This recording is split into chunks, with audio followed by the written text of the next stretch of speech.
Thanks for coming. As Kate said, I'm going to talk about Xantus' murrelets in the Channel Islands.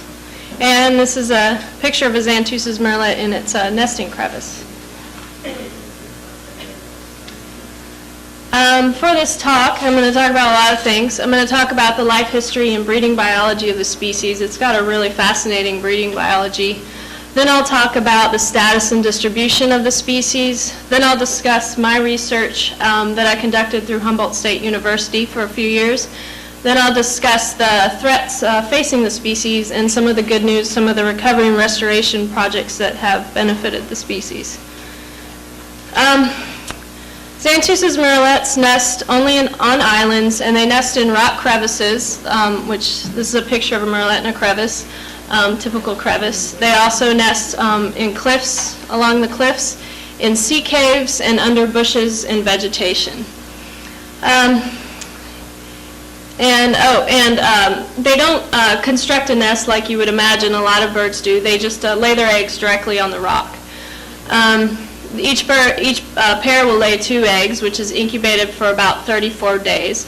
And both parents share equally in the incubation duties. Each parent will have an average of about a 3-day shift that varies from anywhere from 1 to 5 days.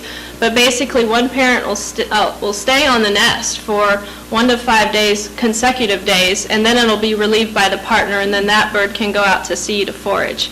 So they just kind of have this 3-day on, 3-day off shift kind of thing.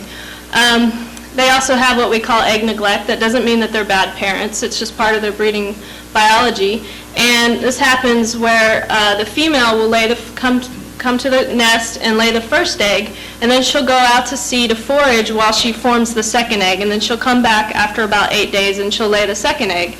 And during that time between the first and the second egg, they actually leave the first egg unattended. And this actually chills the egg so that and kind of slows down the development so that both eggs end up hatching around the same time. And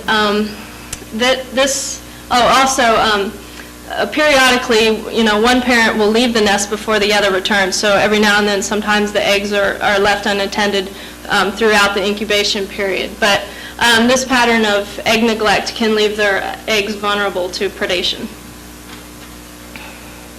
The fact that they have this